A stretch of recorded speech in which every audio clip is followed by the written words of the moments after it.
Hey everybody, it's Brian Kenny. Welcome to MLB Now. We're in draft week, and joining us right now is Tim Corbin, who is acting as a draft analyst for MLB Network.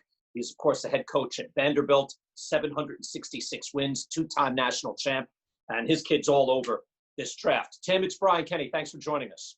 My pleasure, Brian. Tim, let me first engage you as a draft analyst. This is a very different draft. What were your thoughts that stood out to you about the first round? Well, I think first off, it was a lot of fun for me. You get to talk about a lot of kids that you see and compete against, so that was enjoyable. I think the thing that stuck out the most to me was the amount of high school hitters that were taken in the first round, Brian. There were 7, and not really surprises in terms of their ability, but probably more surprised that the major league teams went that way, knowing that they didn't get many looks at them during the course of the spring, at least physical looks. They may have had video calls, but to be able to see them, that didn't happen. So I guess that was the thing that was surprised me the most. The first high school selection was a kid that was, actually was recruited by you, and he went 8th. Why was that? Why were high school kids, toward the back now, farther than before? I just think Robert Hassel's the young man that you're talking about that is from Nashville, Tennessee area, who got drafted by the Padres. But it typically seems, Brian, that once one gets taken, then it starts to follow suit a little bit. It's almost like someone sets a precedent. But again, I think the talent of the kids, at least the kids that got taken, was pretty good. But I think at the same time, there was a lot of questions on what that was going to look like and how that was going to play out and how it will play out moving forward.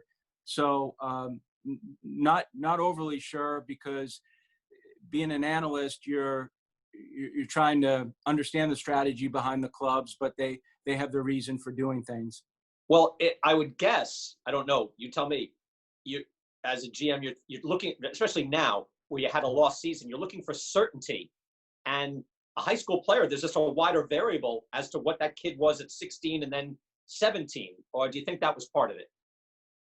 Yeah, I think it's like sitting down with your financial advisor and saying, okay, I want to go with this stock because I know this stock may not accrue a certain amount of money for me, but at the same time, I know it's safe and it's not gonna hinder me. And I think when you look at it, the draft, at least in the first round as a whole, Brian, you saw some of those picks. You saw some college kids that elevated themselves, and you're thinking, I didn't see first round there. But then you say, okay, well, he was a safe stock. He probably gets through the system pretty well.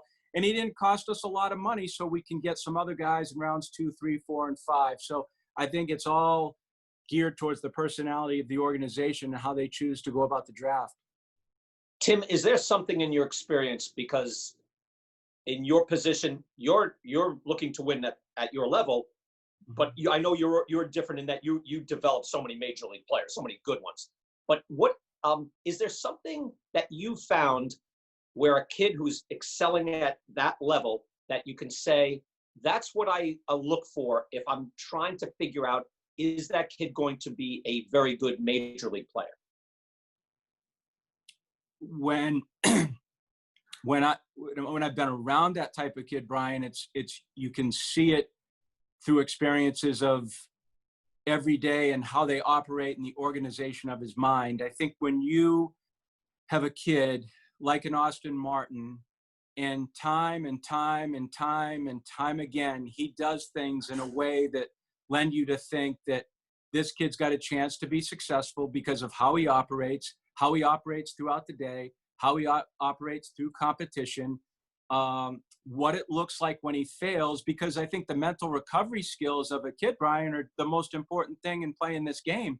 If you can't recover from an at-bat, you're going to have a hard time within that game. If you can't recover from a game, you're going to have a hard time recovering in that week, month, and so on. And I think it really goes back to the little black box that's located between those ears. If that thing has emotional stability within it, and the only way you'll find out emotional stability is if you can see that young man not only succeed, but really fail enough times to where you can see his recovery skills and whether or not he has a chance to work through it. Wow, that's fascinating. So kind of a emotional stability, consistency of process then too, right? Just an ability to cope. I I don't think there's any question about that. I think that someone who has a process to their day and does the little things well, and you say little things, I'm talking about minutia. I'm talking about the time this person wakes up in the morning and what his care level is for the things that he does leading up to the bigger events that he's about to do throughout the day. He understands that, and he understands that those things are going to lead him into those big events to more positive outcomes. And when a young kid can get that at age 18, 19, and 20, then I think you have a decent understanding of this kid has some maturity traits that are going to allow him to get to the big leagues, but get to the big leagues and stay. Because it's one thing to get to the big leagues, but to get to the big leagues and actually stay, that's a different type of person. That's fascinating. Great insight there. As far as your job, your season, again, it has to be rough. And now, what does next year, not just for you, but for all college coaches, added year of eligibility, incoming classes, what does that mean to the college game? Larger rosters, and larger rosters mean that, you're dealing with more kids. Dealing with more kids, that means there's reduced opportunity to get on the field during games. Maybe not so much in the training environment. But it's going to be a little bit of a challenge. I talked to Buster Olney in March when this all happened, and we had no idea at that point what the draft was going to look like, whether it's going to be 5 rounds or 40 rounds, or whether there even was going to be a draft, Brian. We couldn't have assumed that either. And then you had the NCAA, on the other hand, saying, okay, we're going to give everyone back a year. Well, I told Buster at that point that if they give everyone back a year, then all the seniors are going to come back. The juniors, if there is a smaller draft, are going to come back. The freshmen who go undrafted are going to come in. And it's almost like a water pipe where you have water coming from both sides of the pipe, and it comes to the middle and it just becomes combustionable. But at the end of it, you've got to deal with it.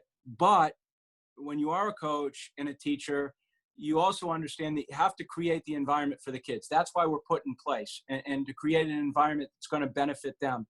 And I think that's the challenge. That's the challenge for the kids. But I look at it as all positive. I mean, there's greater challenges in our country right now than a college baseball roster, and that's how I look at it. So the fact that an opportunity and baseball skill sets would lead a kid to college and get his education, what's wrong with that? Right. Yeah, no, all good. And if people are back out on the field enjoying their lives, all good.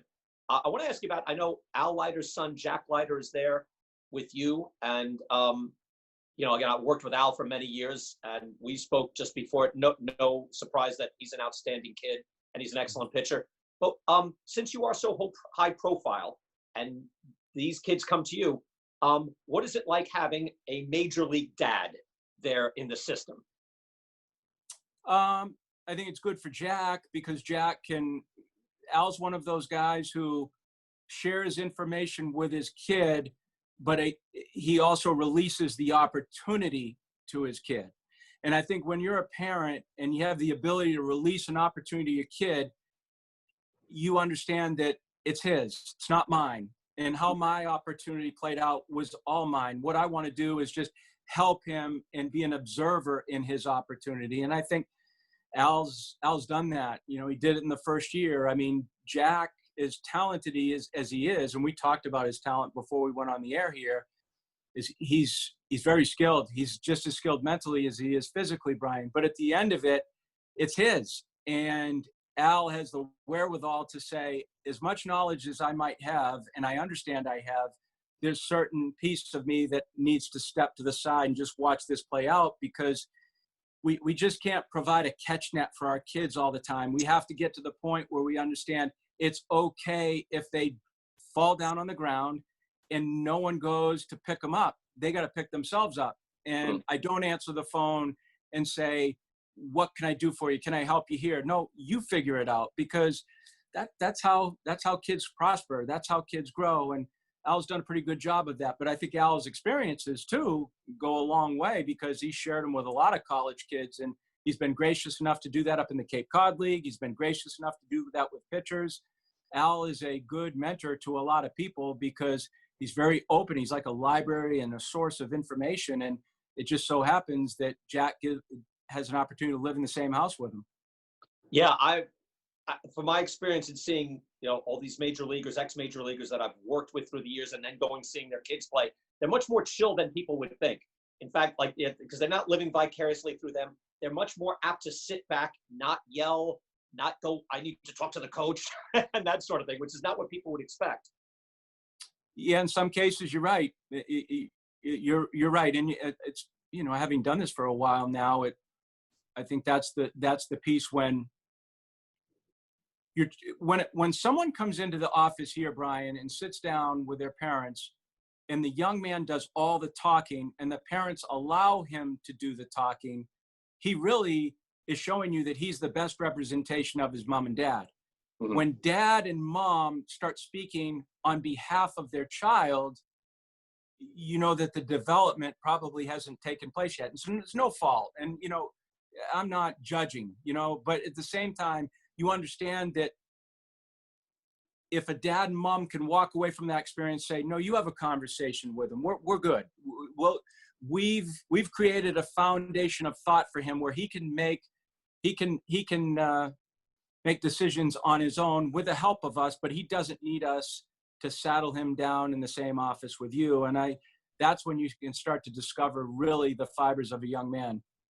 Wow. Great stuff. Tim, learning a lot in this conversation. Let's do it again when we can be physically in the same spot. I think that's going to happen. And I would love to do that at some point. Tim, best of luck with everything that you guys are dealing with, and enjoy the draft. Thanks for coming on with us today. Thanks for the opportunity. I appreciate all you do too, Brian. Really do. Thank you.